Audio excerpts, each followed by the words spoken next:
Dr. Nkeiru is a seasoned and a committed healthcare professional of high integrity and with extensive experience leading public sector health, maternal health, and child health programs.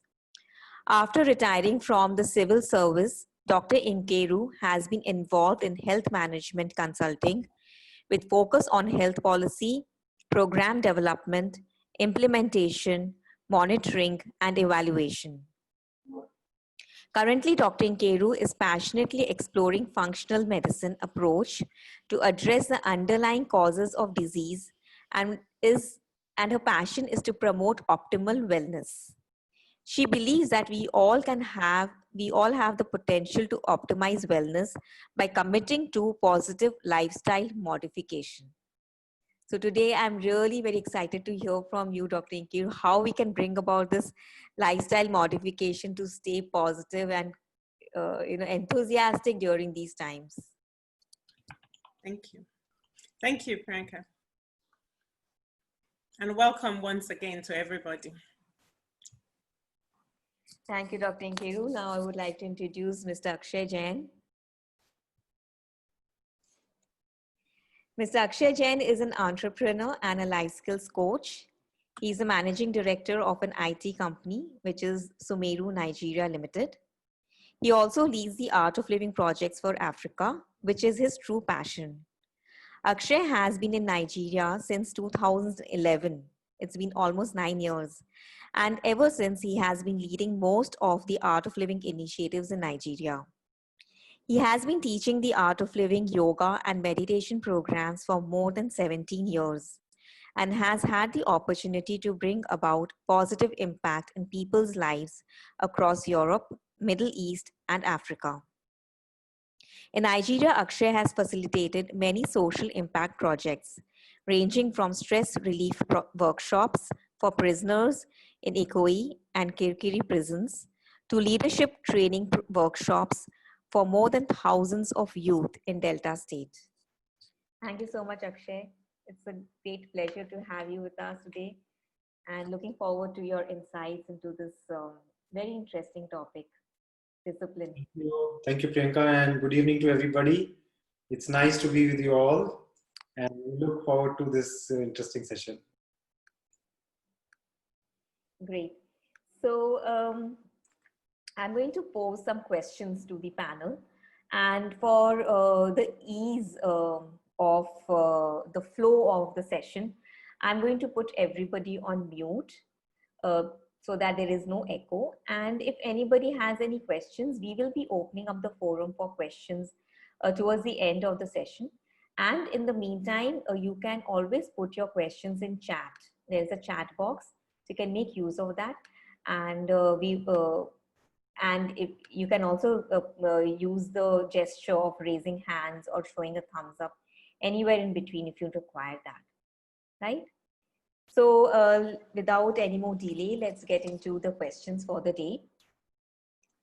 So the topic for today is how to discipline yourself to achieve more during COVID-19 times. And it talks about, first is understanding our own body type and how the body clock functions. So Akshay, can I ask you, what is this, how do you identify your body type? How would I know what is my body type? And how is that related to discipline? Yeah. See, you know, when you have to when you have to talk about discipline, you have to understand how to do that, right? So first level is we need to know that all our bodies are different. We have unique bodies the way we are made up of. So when it comes to body type, as per the Ayurvedic system, it is defined as 3 major body types, which is Vata, Pitta, and Kapha. So it is said that we are made up of 5 elements, right? Earth, water, ether, fire, and air. So what happens is mix of these elements gain some predominance, and that results in 3 unique body types. And then there is a mix of these body types, which is like an overlap of Vata and Pitta, or Pitta and Kapha, like that. So if we understand our body type, we are able to then attend to our body, because the first level of discipline is in the body. So we are able to then understand and then discipline the body. And why you should discipline, we'll come to that. That's the basic premise of why a question may come, why we need discipline. So the three body types, which is a mix of and rather predominance of certain elements out of the 5 elements that we have, play a very important role in how we, in our behavior, in our body frame, in our structure, in our food habits, in the type of food we should be eating. And once we understand this, then we are able to attend to it in a better way. So now first, let me just give you a very quick overview. So first body type, according to Ayurveda, is Pitta. Pitta means fire. It's more of predominantly a very fiery nature.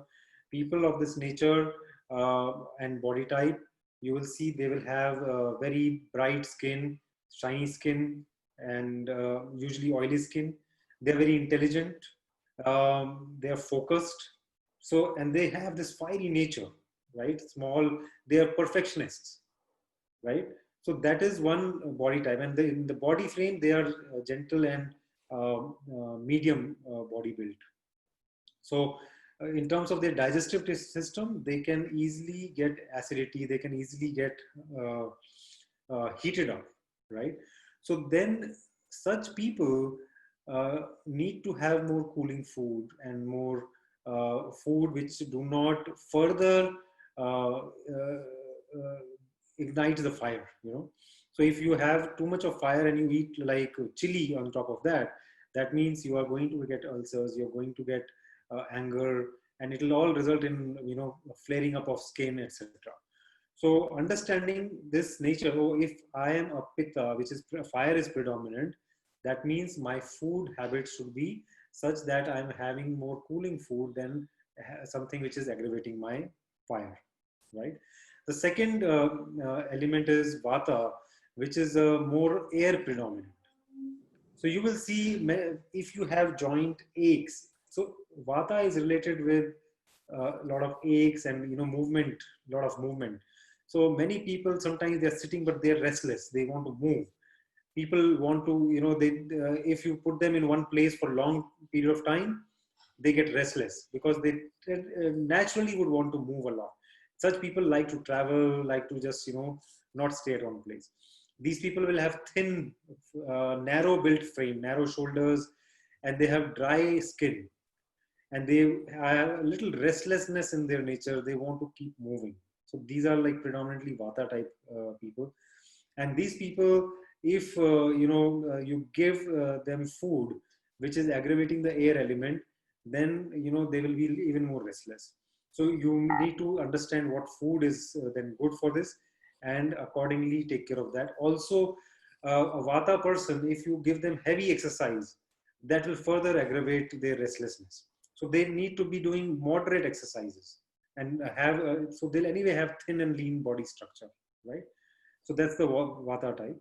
And then we have the kapha type, which is more earth element, predominance of earth element, which means these people are a little laid back. They want to just relax, take it easy. They'll be getting up late in the morning, right? So very stable, steady and stable is their nature. So any food which further gives you lethargy will not make them move. People will just laze around and not do anything, right? So when we understand, this is my nature, this is my body type, and then there are mix of these, like they can be a mix of water and air and fire, which means there is too much of air in the system, which makes you move forward, and there's fire which also makes you intelligent and focused. So these can be another secondary body type, right? So the idea, Priyanka, is here that if we are able to understand what are the key elements that are predominant in us, we will be able to know what kind of exercise we should be doing and what kind of food we should be eating and what should be my body clock. So that is the idea of understanding the body type.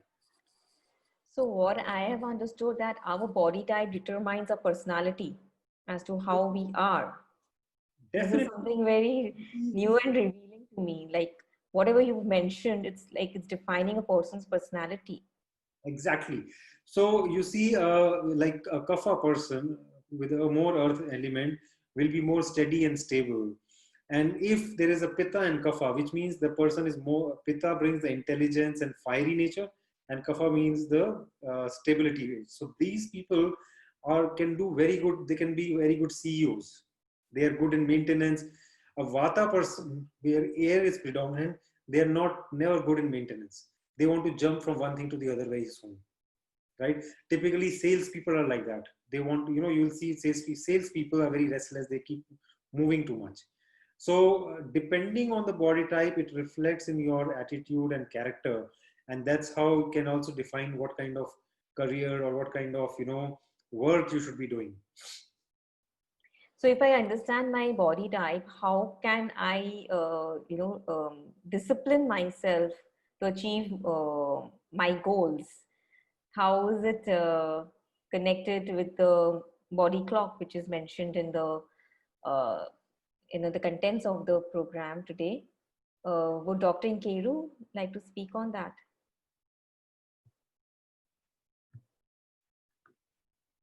How are these two things connected, the body type and the body clock? Thank you, Priyanka. I'll just talk about the body clock.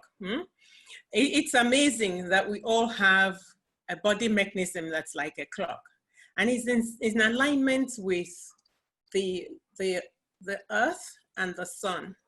So as the earth is rotating, that timing, our bodies also have a body clock that is in sync with it all.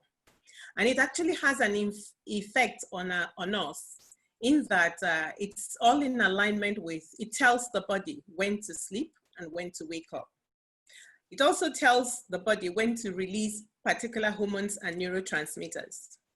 And so this clock, when it's in sync, we're hale and hearty.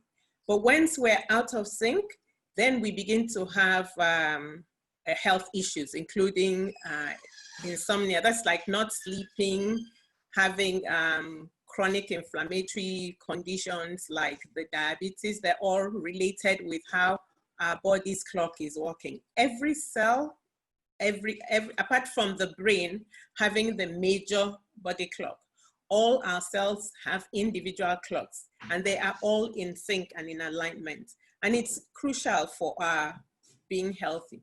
So when the sun comes out in the morning and we wake and we're out in the sunlight, the light goes from the sun through the optic nerve to our brain. And then it tells the brain, it's morning, it's daytime, it's time to wake up, and it's time to do work. Now, when the sun is also setting in the evening, it goes back to the brain also understands that it's time to sleep. And so it begins to prepare for sleep. Whatever we do that disrupts this is underlying in the mechanisms that will lead us to one form of illness or the other. And so really, the modern life we are living is not really in sync in the way we were created to live. Once we had electricity disrupted everything. Now we can have 24/7 light. We can have light 24 hours a day. That's not how we're supposed to function optimally. So if we really want to function optimally, we need to like follow that circadian rhythm, including what to eat and when to eat. And also whether we would be obese or lean, all these are influenced by our circadian rhythm. It's amazing. Thank you. Thank you, Dr. Nkeiru. This is something very enlightening. And it's a very new topic, body type and body clock.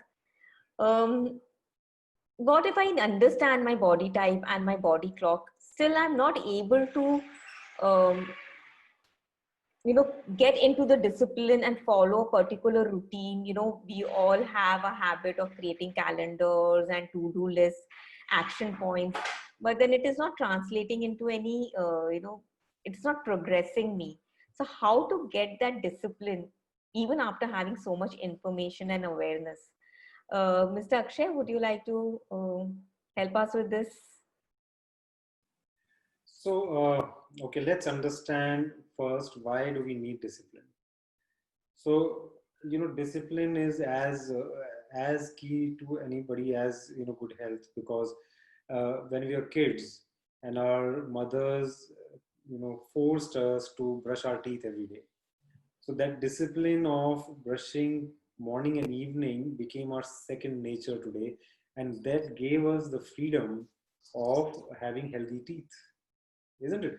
So what is the need for discipline? Discipline is needed to give us that freedom of choice, freedom of health, freedom of experimenting in life. Because if we didn't have the basic discipline, we would not have maintained a good body or a good mind. It is like the army or the armed forces of a country. They they are very disciplined, highly disciplined, isn't it? So they have the daily routine. They have to get up on time, and they really stretch out. They have very heavy exercise regime, etc. Now, these disciplined people are what is protecting the freedom of a country, of a civilian. So, similarly, in our body, in ourself, if we are exercising a certain level of discipline and hygiene, that leads us to a lot of freedom to exercise our choice, right? So that is the importance of discipline. Now, coming to how we are not able to be in discipline, rather. So the basic major predicament is, or rather, something which inhibits us from achieving discipline is our habits. You see, um, and so let's understand what are habits. Habits are something which you compulsively do on a daily basis without much knowledge of it.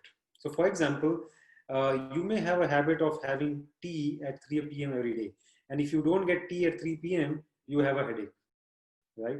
Or you become compulsive smoker, or you say you are not able to get up early morning, or you are procrastinating so many times. So these are, over a period of time, you have developed this habit, and unconsciously you follow these actions, and you have no control over them, right? So these are habits which inhibit you from making progress, and this is where the lack of discipline comes in. So understanding what is habit is important, how habits are formed, and second, how habits lead to how habits create problem in life. So let us first understand how habits are formed. So you see, the origin of any action is thought. The first level where it starts is you get a thought. Okay, today I want to go to work by 10 a.m. So when you get this thought, you then take action on it, right? So then you say, if I have to go to work at 10 p.m., that means I should leave by 9, which means I should have my breakfast by 8:30, and you do your planning and you execute and you take action on it. Now, when you have these thoughts, then actions happen. Similarly, there are some thoughts which result in, like, for example, today I have a thought of having tea at 4 o'clock in the evening. Now, again, tomorrow, I think, oh, yesterday was nice, that tea was good. So that memory of tea brought me another thought that today also I should have a tea at 4 o'clock. And this continued. So I had once, twice, thrice, four times. And when it became a couple of days, it became a habit. So thought came, translated into action, which translated into a certain behavior, and then that became a habit. And when something becomes a habit, that becomes our character. It reflects in our character, isn't it? You are somebody will say, oh, this person, he is so jovial and he likes to be on time.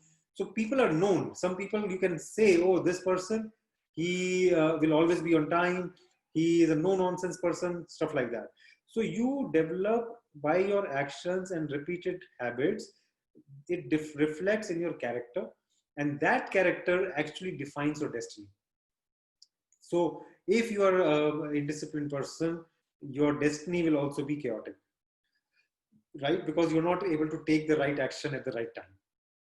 So understanding that it arises from thought and it goes into repetitive action, and then repetitive action becomes behavior and results in a habit. Okay. Now let us understand, how does thought come? You see, thought, the origin of thought is either it is linked with the space, the place you are in, or it is linked to some past memory. Anything, any impression which creates a certain thought, or any situation around you, people around you, or your environment gives rise to a particular thought, and then you act on it. So if we are able to know this, we are then able to say, okay, how do I cleanse my thoughts first? And then how do I make sure that I break out of habits, right? So attending to cleansing of thoughts so that you get good thoughts and disciplined thoughts, you have to do a little bit of meditation. So what meditation does is it relaxes your mind and frees up your all the past memories which are a bondage to you. See, not all memories, memory is important. Some memory is a learning, it helps you grow forward, but there is certain type of memory which becomes a bondage and a baggage for us to carry forward. And these kind of memories is what creates some wrong thoughts and the wrong action. So meditation will help us clear up or unfurl our memory from the past and have us the freedom to exercise new thoughts and take new action. And then comes the second part, which is how to break these habits. So how to break habits? Now, if you have, let's say, if you're a chain smoker, right? How many times you've seen some of our friends who smoke a lot? Okay, tomorrow I'm going to quit. Okay, today I have quit. They will come to you, today I quit. Now, tomorrow again, something will happen and they'll go flip back to it, right? So it is, such people find it very difficult to break this habit. So the first thing to do is to break habit is take a short-term vow. Don't say I will do it forever. That is the biggest, then you are taking up more than what you can chew, right? So first thing is take a short term. Say, okay, for 2 days, I'm not going to smoke. Or for 2 days, I'm going to, adhere to this particular rule. Achieve that. That will then propel you further. Okay, I have done 2 days. Now let me do 3 days or 4 days. So take a short term vow and then increase the limit of this duration. That's the first thing. And second, I think is, to break the habit, as I said earlier, meditation plays a very important role, because what happens with meditation, one, your past memory, you de-link yourself from the bondage of the past. And two, you become very fresh in the present moment, right? And when you're fresh in the present moment, then you can do a lot of work and you're not bothered by the past or future. So these are the two approaches I would say to break the habit, and this gives rise to a good discipline. Yeah. This sounds like a plan to me. And so how much time does it take to, to break our habits or to create good new habits? And you think it's achievable? Simple. Okay. So let's know again, as I said, when I say do it forever, it becomes difficult. What is achievable is you decide. Everybody has their own boundary. So you decide what is that short term, 1 day, 2 day. Let us do that. Start from 2 days or 3 days. And then repeat it. With repetition, again, that new action will happen and new behavior will happen, and then your habit will change. So start with 2 days, 3 days, 1 week, and then that's how you lead it forward. And I think, I was having an earlier chat with Dr. Nkeiru. Perhaps, Dr. Nkeiru, you should add to this about what is the chemistry and biology behind these habits, and what is the conditioning of mind that, inhibits us to move forward. Over to you, Dr. Nkeiru. Just a second, Dr. Nkeiru. I think just a second. Yeah, please speak. Yeah. Okay. Thank you. I think I agree with starting small, like Akshay says, but then I want to throw some more light on, let me start with discipline. Discipline actually is that bridge between our goal, what we want to achieve, and accomplishment. And it's a bridge that we need to go over every day. The more you go over it, the more it becomes a habit. So we can choose our habits bearing in mind our goal, a long-term goal, we choose our habits, we just focus on those habits. And eventually we can determine our future just by focusing and choosing our habits. Now, what is happening in the brain with those habits? When we think, when we feel, when we have a thought about our goal, or we feel some emotions around our goal, or even take actions around our goal, the brain is laying new neuronal pathways. And the more we do it, all of it is in sync. The more we do that, the stronger the neurons and the connections are. It's like if you have, like a string of lights and you plug it in, all the lights light up. That's how it is with all those connected neurons, whether it is a feeling, whether it's an action, or whether it's a thought. And so the more we do it, the more light and connected they all become. And so, for instance, a young person at 19 who drives has fewer neural connections when compared to an older person at 45 who's been driving over those years. So he has more neural pathways. And so that's how we form those habits. Now, if we're also going to lose those habits, we begin to think less about them, do less about them, and it's like pruning your garden. So when you remove it, you keep pruning and until you don't do it anymore. That's basically how our brain is influencing the development or removing our habits.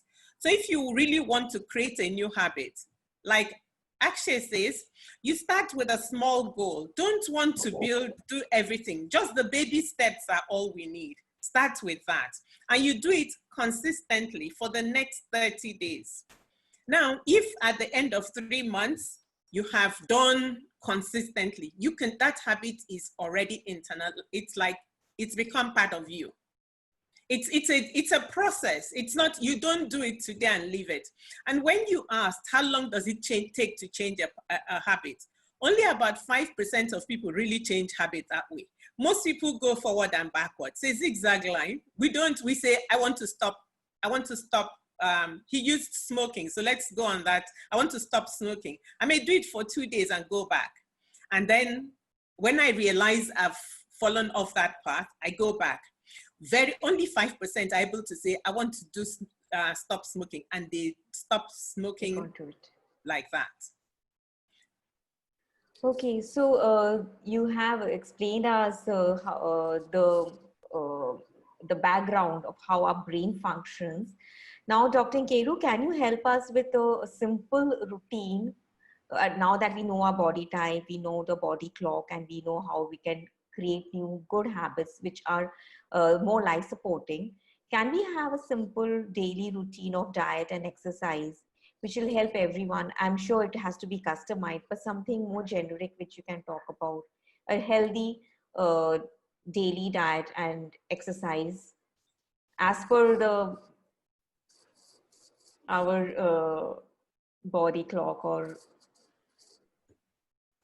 okay. Would you like to take up, or Akshay could take up, anybody, whoever? Like I can do some, yeah. And but because you're asking for daily diets, I did say from the beginning, yeah, our genes are all different.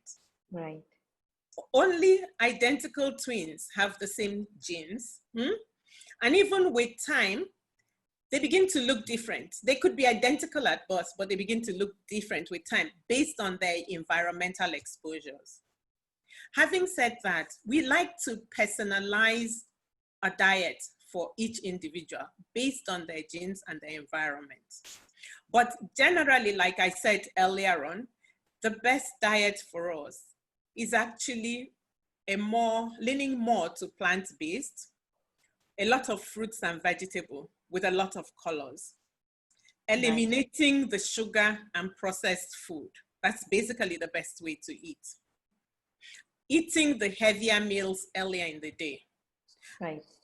Then diet, you see, like I can customize a personalized diet for each individual, but I need to have that information. But that's broadly what we need to eat. Right. We have, apart from our genes, our preferences.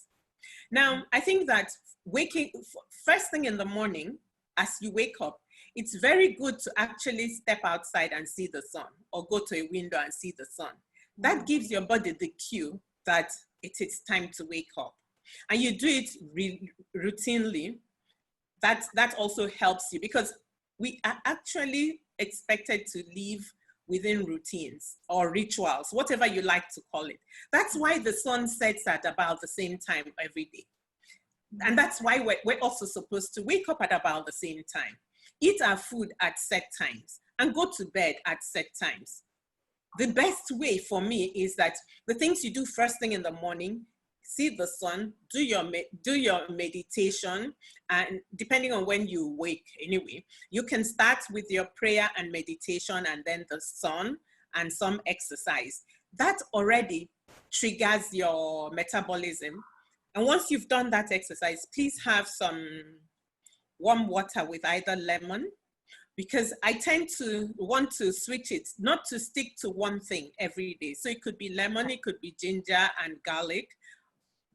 That's a paste, a mixture in warm water. Or it could be sea salt, that they call it, they say it's called soul. It's sea salt.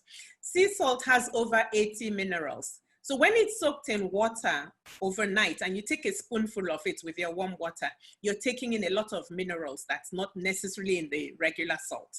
And it's not going to, it's a good way to help cleanse your body. When we've been sleeping, our body is cleaning out. The brain basically shuts down and washes itself. So that morning, that water we take is to help us flush out all that toxin from our body. It's good to, no, I've done the morning session. So in the afternoon, it's also good to eat something in the afternoon, whatever is your choice. Could be a salad, it could be a real meal. And then in the night, just try to eat at least 3 hours before your bedtime. Decide when your bedtime is. Some of us need more sleep than others, but on the average, they tend to say we need about 8 hours of sleep for human beings. We're not getting it. We're surviving on 6 hours and sometimes 4 or 5 hours. The thing is that the body has this innate ability to keep trying to fix itself and heal itself until you get to that melting point where it's not able to do it. That's when we get ill. Right. And then get off all your electronics, you know, like the television, the laptops, your phones. Get off them about an hour before bedtime. Then I think that the other thing that is important is that we tend to have a ritual for bed. Most people will have a bath and sleep in a room that is completely dark. I actually cover my eyes when I sleep, apart from having the lights off. I also, that additional, to make sure that the light is not seeping through and telling my brain it's wake up time. It's not wake up time, it's sleep time. Right.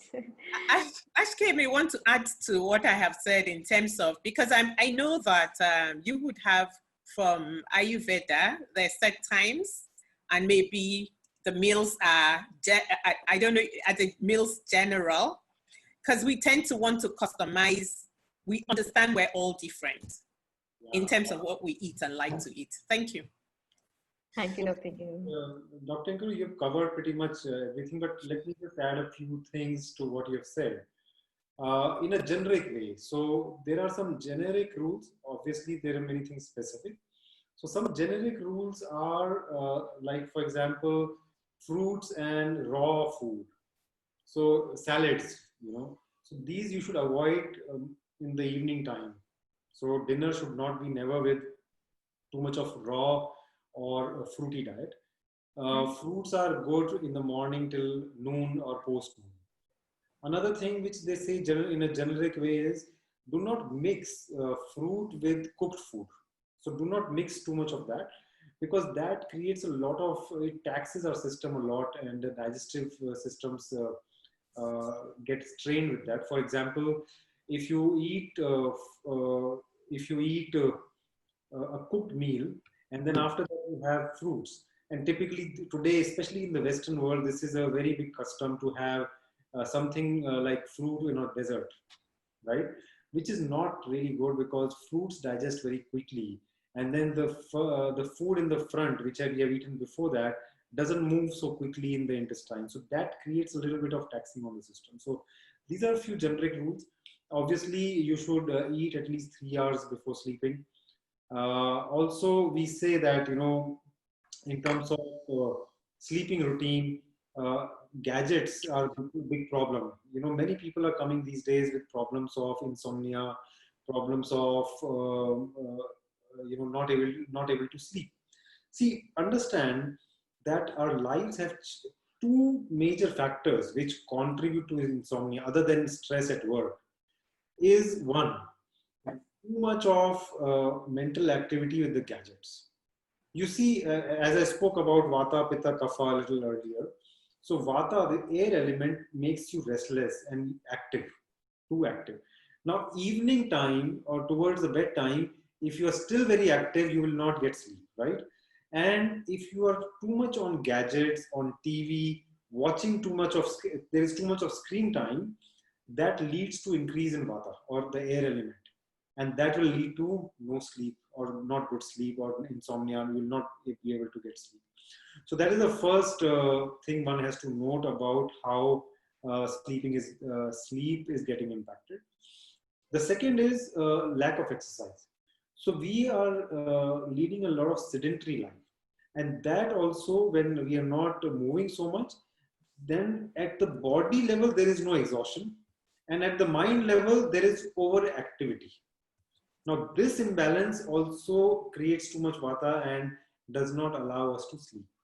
So these are two major factors apart from, so I can say work we cannot change. Work will increase, the challenges at work will always increase. They will never be low.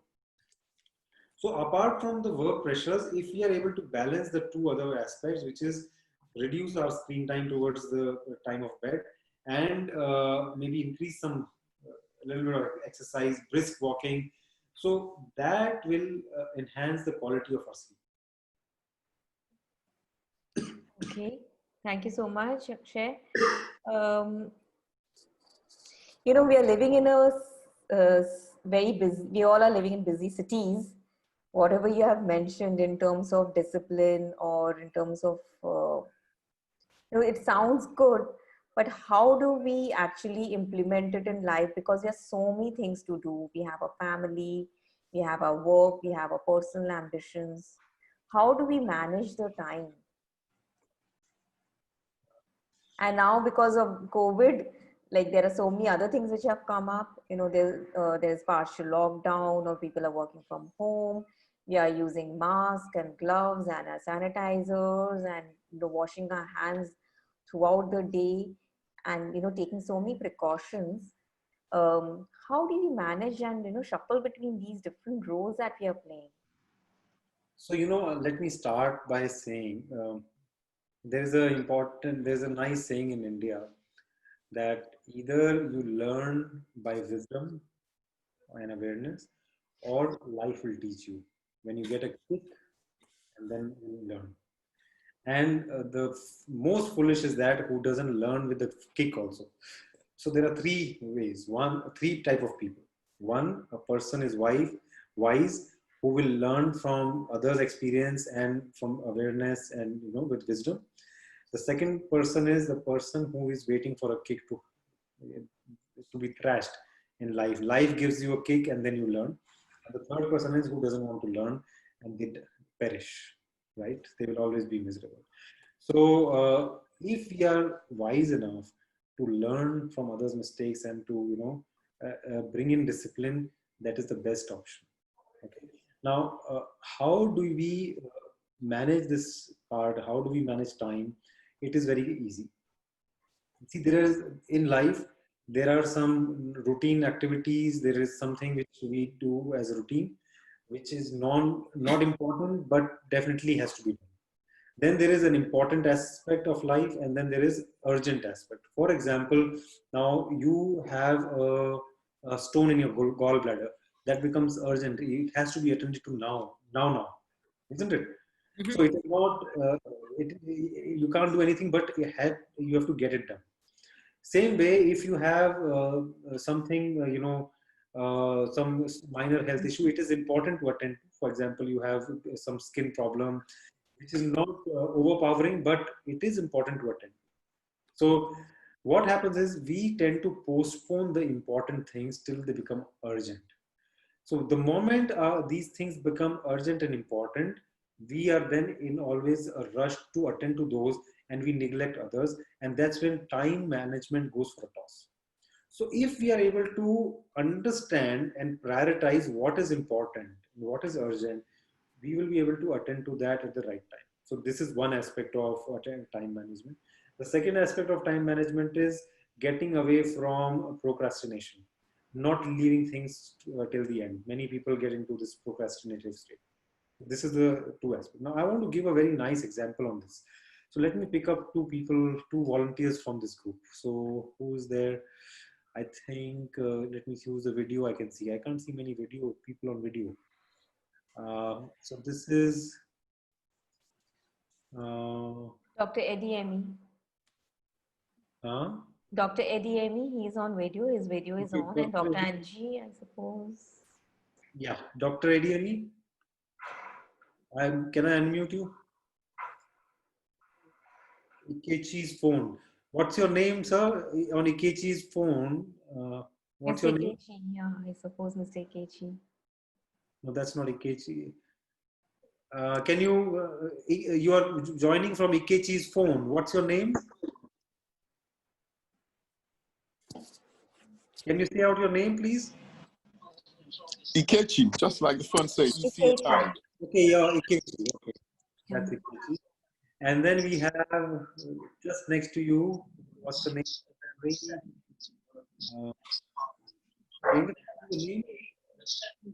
Julie. Julie, yeah. Yes, I'm here. So Ikechi and Julie. Yeah. Okay. So let's say Ikechi and Julie, you are very good friends, right?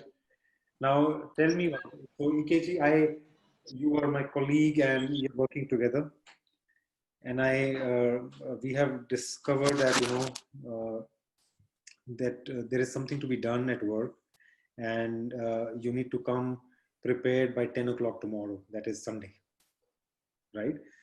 Now in the morning, you feel like, oh, today is Sunday, I have church also, and this work at 10 o'clock doesn't look so promising to me, but I have to do it.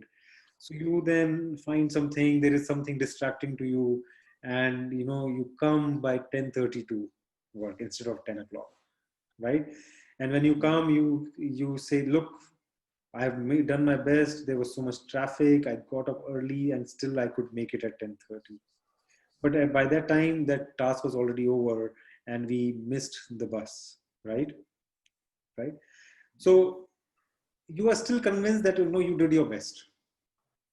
Now, but this Julie is your dear friend, very dear friend of yours, right? Now imagine if at 10 o'clock she needed blood to be given to her. She's in very bad shape in the hospital, and it is a matter of life and death for your dearest friend. Would you not make it on time? Would I do what? Would you not make it on time?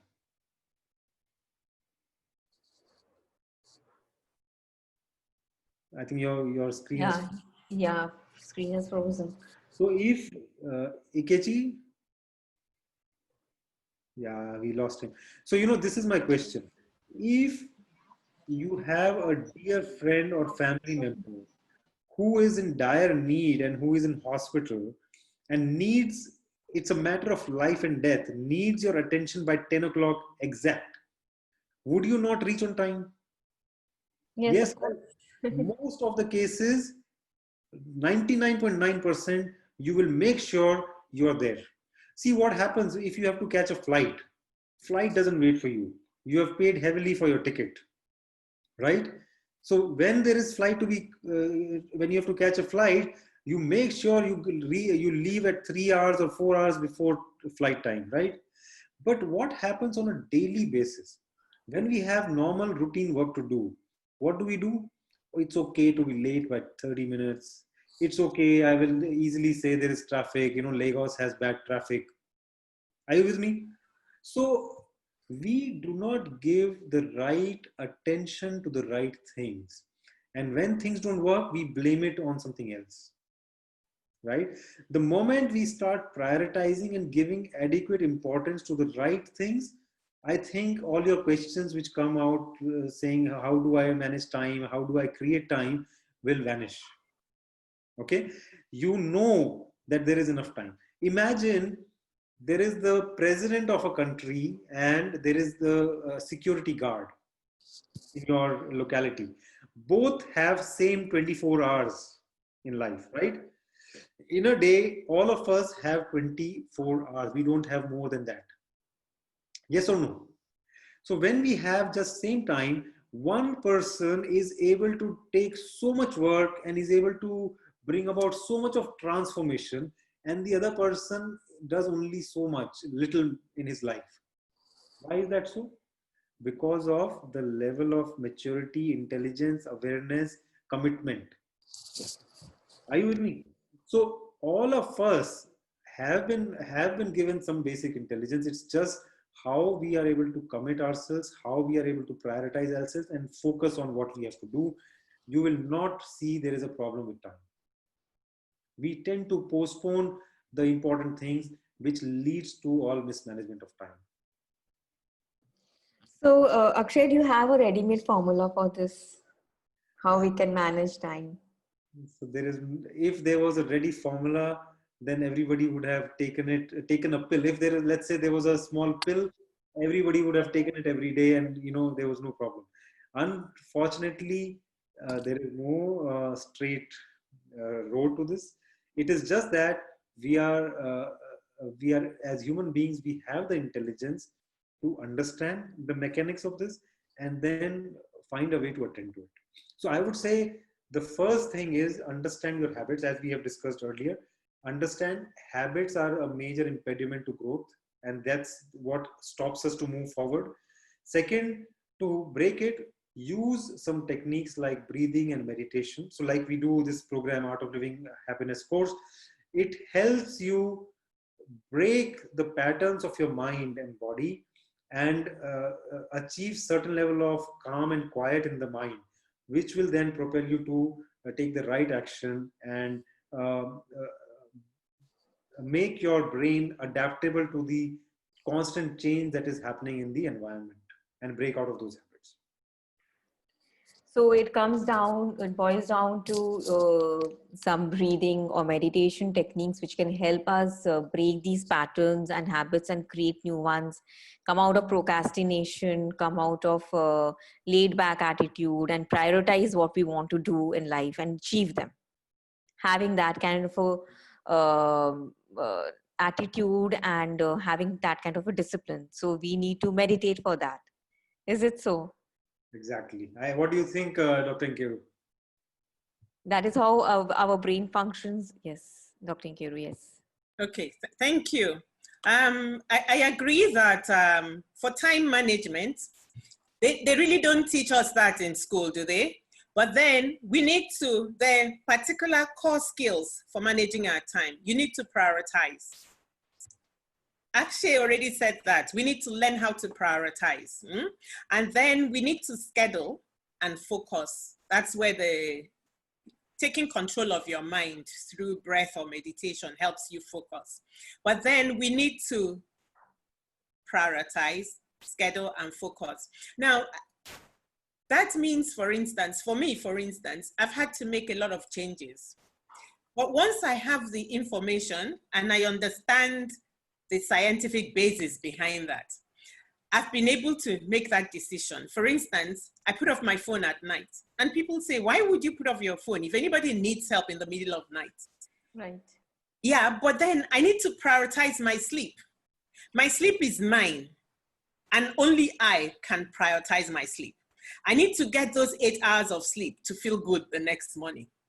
So, and since I'm not going to be able to do very much for anybody in the middle of the night, I can safely put off my phone. Anything can wait till tomorrow morning.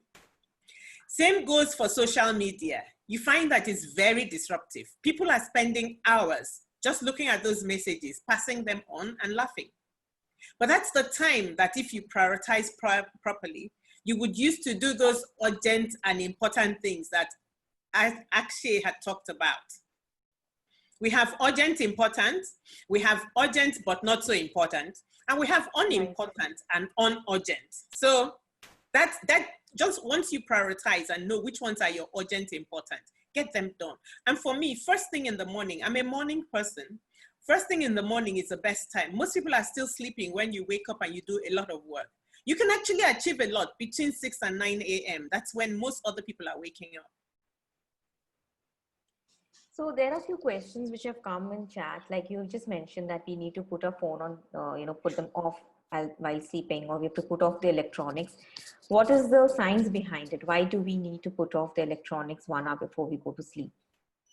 All those things have light, the same light. There's a blue light section in every light, the same that the sun, it's that blue light from the sun or the blue light from those gadgets that still goes into my eyes, to my brain to say, don't go to sleep, it's wake up time. It's giving a confusing and conflicting signal to the brain. So we just need to shut them all off if we want to have a good night's sleep. It's not only the length of time that we sleep, it's the quality, the different phases of sleep. And we must go through all those phases for our body to function optimally. Okay, and related to sleep, Akshay, is the question which you may be able to answer. You had mentioned about 2 reasons which affect sleep. What can you please repeat that? Somebody's asking. What are the 2 main reasons? Yeah. So one is too much of mental activity like gadgets and screen time. So what happens is when we are on the gadgets and when we are watching too much of a screen, that increases the vata element, the air element in us. And when air element increases, we are not able to focus, and we become more restless, and we will not get sleep. You will see, a very simple thing. Notice if you're taking a long flight, let's say you have to go to Dubai from here.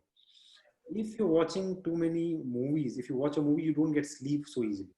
But if you don't watch a movie and you're listening to some nice music, slowly you will doze off. Or if you're reading a novel or a book, you tend to sleep better. But watching a screen increases a lot of mental activity, and that does not allow you to sleep. That is the first thing. Second thing is when in today's lifestyle, our body is not working so much and our mind is too active. Now that again is the imbalance, and that leads to a lot of again restlessness in the mind, and you don't get sleep. So the important thing is to bring in some brisk physical activity like brisk walking or some yoga and breathing exercises at the level of body, which will give some exhaustion to your body, and then you will it will come into the mind. Because there has to be some exhaustion to sleep. So then you will get sleep. So having physical activity and away from, so reduce your life, at least maybe 1 to 2 hours before bedtime. Get off the phones, get off the TV screens and the tablet screens. Yeah, I think these are very good tips that you have mentioned, especially during these COVID-19 times, because people are facing, I've been reading research that there's a big section of the society which is undergoing depression and fear and anxiety and loneliness, and they are not getting good sleep during this time. So I think these tips really come handy. And there's one more question to you, Mr. Akshay, and that is about about fruits and raw vegetables. So why we should not take them after noon, and why you should have them more towards the morning, fruits and raw vegetables. Okay, so see, nothing very physically wrong will happen when you're having these fruit after the meal. See, what happens is the logic here is, and at a layman level, the logic is your food typically takes about 3 to 4 hours to digest, a cooked food and normal protein-rich food. But if you're having fruits are very easily digestible, so they digest very quickly. right? So in your intestine, when the food goes there and the way your body is processing that, if you have eaten the food, cooked food, and after that you have eaten foods, the food is not what you ate is not digesting so easily, and it is taking time. Whereas the fruits, they tend to digest and then move forward. Those juices want to move forward, and there is obstruction in the front. So that creates a little imbalance, and this reflects in the state of mind. You see, food has a direct impact on the state of your mind. You will notice sometimes you eat too much sweet and you become restless. Sugar causes a lot of restlessness in the mind. Same way, if you eat too much food, immediately dullness will come in the mind. So similarly, when different these foods and cooked food and fruits are mixed, that will have a little bit of restlessness in the mind. So these are subtle aspects. You have to experience them. You stop. So my advice is, for a month, follow a certain disciplined diet, and then after a month you break that, and then have all this jumbled up thing that you do: ice cream after food, fruits after food, etc. Do all that, and then you will see immediate impact, how you feel so burdened in your intestines and your mind. So experiment on yourself and then get the right answer for yourself. And I think from a medical perspective, Dr. Nkeiru will have a much better chemical explanation on that, and what happens at the chemical level. Over to you, Dr. Nkeiru, and I have more questions for you, Dr. Nkeiru, after this. Oh, okay. Basically, we're discussing what happens with food when we are digesting. Following what Akshay had said, the fruits and vegetable actually digest faster. And so once you eat them, they should be able to, within 30 minutes, an hour, they're already digested. But what you're saying is that there's some stasis. And once there's that stasis and it's not flowing, it's going to start fermenting and going to breed. I don't know why you want me to go into all of this. It's going to breed the wrong, it's going to support the growth of the wrong type of bacteria. You know, we have bacteria within us. We have more bacteria cells than we have human cells. But those bacteria, the good ones, are the ones helping us make hormones and digestive juices and strengthening our immune system. But then the bad ones are the ones that cause ill health for us. So once we have that stagnation, we're going to be feeding the wrong bacteria instead of feeding the right one. As it's not, every food we eat is not just for our human cells. We feed the bacteria in our gut. Okay. And I think there is a lot of more questions. We'll just take one or two more questions, and I think we have to close for the day. So the question is, I think Akshay, this question is for you. If you have I'll just put on the spotlight. If you have established an exercise regime and then fall sick, how long would you wait before you resume on a lighter scale? Well, that's a very generic question, and it should not be answered directly. It very much depends on when you fall sick, what kind of sickness, what is the severity. So I would not, please do not take this answer as a generic rule. So first thing is, if you are falling sick and it is too much, very adverse, so you have to check with your doctor, and how the doctor advises, that's what you follow. However, in a generic way, if it is a light sickness, fever, or common cold and stuff like that, some general body aches, something which is not very extreme, you will know, your body will know how much you can take. And I would say slight minor yoga you can always start. And we teach, we have a program, Art of Living Yoga, in which we teach different level of yoga asanas, which keep your mind, which keep your body fit. It reflects in your mind. It also, we teach certain things about how to strengthen different internal organs, for example, kidneys and lungs and stuff like that. So you will learn such different techniques in these yoga programs, and they can be easily practiced. Some yoga you can even do when you are not feeling well, you are a little under the weather. So I just got that you spoke about lungs, strengthening the lungs. And I think this is on everybody's mind right now during COVID-19 times, because Yeah, because this is the virus affects and attacks the lungs first.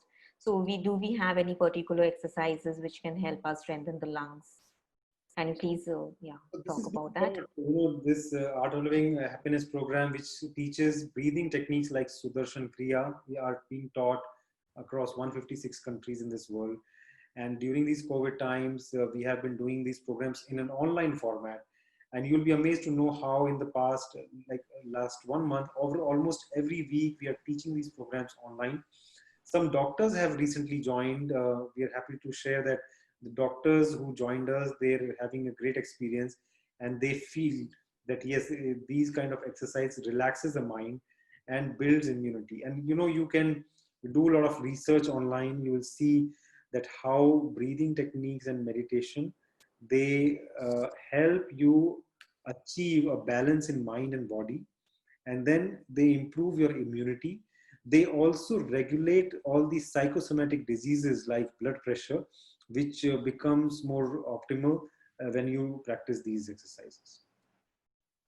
So this brings us to the end of the 3 secrets to boost immunity, the series, and it's been an enlightening and a very interesting journey over a period of 4 weeks. Thank you, Akshay. Thank you, Dr. Nkeiru. Uh, yes, Dr. Nkeiru, thank you so much. This has been so nice to have you. This has been the 4th session now with you. Dr. Nkeiru, can you hear us? Yes. Yes. I don't know what happened to my screen, but now I can hear and see. Thank you so much. It's just been amazing that we've taken May to have 4 sessions all together. We thought it was going to be just 1 session, and we ended up with 4, and I've enjoyed every minute of it. And I thank everybody who's followed us on this journey, and I hope that we have enough evidence and information to be able to make those changes that guarantees optimal wellness to each and every one of us. Stay safe and God bless. Thank you, Dr. Nkeiru. Thank you so much. Akshay, thank you for taking out time for all the 4 sessions and bringing a different approach. Dr. Nkeiru and Akshay, you've really complemented each other in terms of sharing information with all of us. Perfect. Thank you so much, Priyanka and Nkeiru. It was a pleasure to share this forum with you. It was amazing to know your thoughts, and everybody. It was great, meeting you all on the weekends. And I think I had a great time in the last these 4 sessions. And hopefully we'll come back to you with some more new interesting stuff. So keep watching, and we'll come back to you soon again.